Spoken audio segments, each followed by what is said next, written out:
যেদিন বুঝবে ভুলগুলো তোমার ছিল, সেদিন আমাকে পাগলের মতো খুঁজবে, আর চোখের জলের পরিমাণটাও আমার থেকে বেশি হবে। জলের কোনো মূল্য হয় না, মূল্য হয় তেষ্টার। মৃত্যুর কোনো মূল্য নেই, মূল্য তো হয় নিঃশ্বাসের। ভালোবাসার কোনো মূল্য নেই, মূল্য তো হয় বিশ্বাসের। রিসিভ না করা প্রতিটা কল, উত্তর না দেওয়া প্রতিটা মেসেজ, আর এগিয়ে যাওয়া প্রতিটা কথা মনকে জানান দিচ্ছি যে সবশেষে আমি কতটা মূল্যহীন হয়ে গেছি। তুমি ভুল করেও ভুল করনি, তাই আমি অপরাধী। তুমি পথ দেখিয়েও পাশে হাঁটনি, তাই এখন আমি একলা হাঁটি। যদি জানতাম জীবনে সব চাওয়া পূরণ হয় না, তাহলে কখনো তোমাকে চাইতাম না। কারণ আজ তোমাকে পাওয়ার চেষ্টায় নিজেকে কোথায় যেন হারিয়ে ফেলেছি। আজ আমি কাঁদছি, কাল হয়তো তোমাকে অনুতপ্ত হতে হবে, কারণ কাল আমি আর তোমার রইব না। অল্পতেই রাগ করি, তুমি রাগ ভাঙাবে বলে, তাই বলে ভুলে যাবে এটা কখনো ভাবিনি। নিজের অজান্তেই তাকে এতটা ভালোবেসে ফেলেছি, কখন যে তা নিজেও জানি না। ভালোবাসা দিয়ে যাকে বাঁধতে পারোনি, চোখের জল দিয়ে তাকে কখনো বাঁধতে পারবে না। বৃথা চোখের জল ঝরিয়ে লাভ নেই। আমি অভিমান করি তুমি আমার কষ্ট বুঝবে বলে, আমি দূরে থাকি তুমি আমাকে মিস করবে বলে। আজ পৃথিবীতে কোনো এক পাষাণী মানুষের জন্য মনটা খুব কাঁদছে। আপন মানুষকে কিভাবে ভোলা যায় তা যদি জানতাম। শুধু হাত ধরে কিছু পথ চলার নামই সম্পর্ক নয়, তাকে আঁকড়ে ধরে জীবনের শেষ মুহূর্ত পর্যন্ত সুখে দুঃখে পাশে থাকার নামই সম্পর্ক। ঠকাই তো তারাই যাদের আমরা মনে প্রাণে বিশ্বাস করি।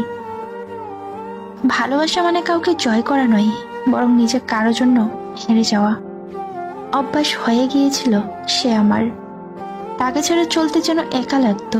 শুধু একটা স্বপ্ন ছিল, তার সাথে পুরো লাইফটা তার হাত ধরে কাটিয়ে দেওয়া। মন খারাপগুলোকে হাসির আড়ালে লুকিয়ে রাখার অভ্যাসটা আজও ছাড়তে পারলাম না। তীব্র রকমের মন খারাপের সময় মুচকি এসে ভালো থাকার অভিনয় করতে শিখেছি।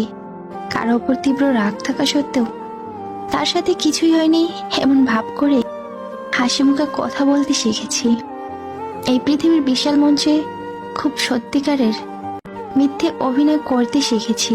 এক জীবনে আমার আর কিছু না শিখলেও চলবে, এমনভাবে কোনো গভীর সম্পর্কে জড়িও না যে বের হতে চাইলে তাকে ধ্বংস করে বের হতে হবে, আর না হয় তার কাছে সারা জীবন বন্দী হয়ে থাকতে হবে।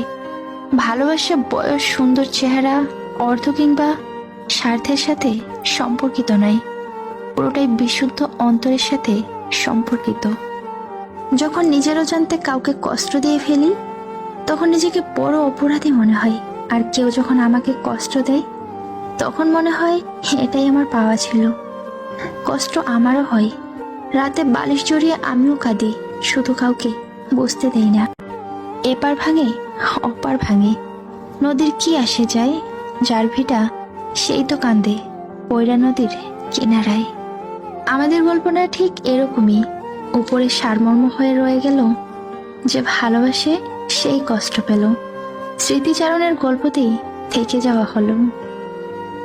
অন্যের কাছে মূল্যহীন হওয়ার আগে মূল্য নিয়ে সরে আসুন। ভিতরে সাময়িক যন্ত্রণা হলেও এটা অনেক বেশি সম্মানের। আমার ভাগ্যে এতটুকুও দুঃখ থাকতো না যদি ভাগ্যের লেখার দায়িত্বটা আমার মায়ের হাতে থাকতো।